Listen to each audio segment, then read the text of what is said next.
سوچ کا رخ کیسے بدلیں؟ بات یہ ہے کہ سوچ کا رخ بدلنے کے لیے تب ضرورت ہوتی ہے اگر سوچ منفی ہو. اگر سوچ مثبت ہے پھر رخ بدلنے کی ضرورت نہیں ہوتی، پھر اس سوچ کو مزید تقویت دینے کی ضرورت ہوتی ہے.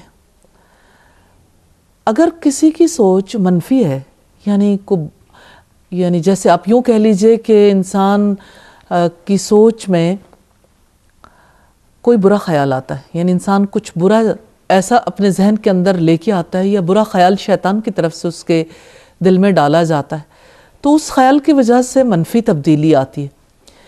اب یہ کہ جب کبھی برا خیال آئے تو بلاک لگانا پڑتا ہے. اگر انسان اس کے اوپر سوچنا شروع نہیں کرتا تو وہ برا خیال اس پہ اثر انداز نہیں ہوتا. پرابلم تب ہوتی ہے جب انسان ایکسیپٹ کر لیتا ہے، جب اسے قبول کر لیتا ہے. اب آپ دیکھیے کہ شیطان کے طریقہ واردات کو اگر ہم دیکھنا چاہیں تو وہ ایک خیال ڈالتا ہے، چھپ جاتا ہے. اگر وہ دیکھے کہ سامنے والا غافل ہے دوبارہ خیال ڈالتا ہے، پھر وہ دیکھتا ہے کہ اب بھی کوئی اثر نہیں ہوا تو یہ عمل تیز ہو جاتا ہے. اتنا تیز ہوتا ہے کہ وہ چیز انسان کے ذہن پہ حاوی ہو جاتی ہے. انسان وہی چیز سوچنا شروع کر دیتا ہے، اور اس طرح سے سوچ جب حاوی آتی ہے وہی فکر بن جاتی ہے.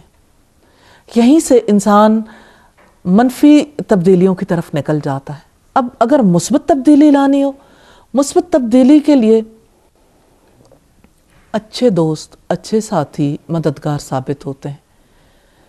اچھی کتابیں، علمی مجالس، کیونکہ علمی مجالس کے اندر بھی انسان سوچ لے کر آتا ہے، ان چیزوں کو سوچتا ہے، تو علم کی وجہ سے زیادہ پختہ تبدیلی آتی ہے. اور وہ جو عام مجالس میں ہمارے معاملات ہوتے ہیں کہ ہم بیٹھتے ہیں اور ایک دوسرے کو حق کی تلقین کرتے ہیں، بھلائی کی تلقین کرتے ہیں، تو بھلائی کی تلقین رائے گاہ نہیں جاتی.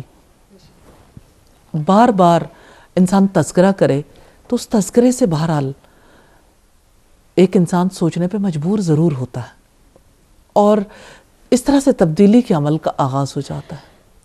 اسی وجہ سے آپ دیکھیے کہ رسول اللہ صلی اللہ علیہ وسلم نے اچھے دوست کی مجلس میں، اس کی صحبت میں بیٹھنے کی مثال دی ہے کہ جیسے کوئی عطر فروش کے پاس بیٹھتا، کہ اگر وہ خوشبو نہیں خریدے گا، اگرچہ وہ خوشبو نہیں لگائے گا، لیکن ماحول میں رہنے کی وجہ سے وہ چیز اس پر اثر انداز ضرور ہوگی.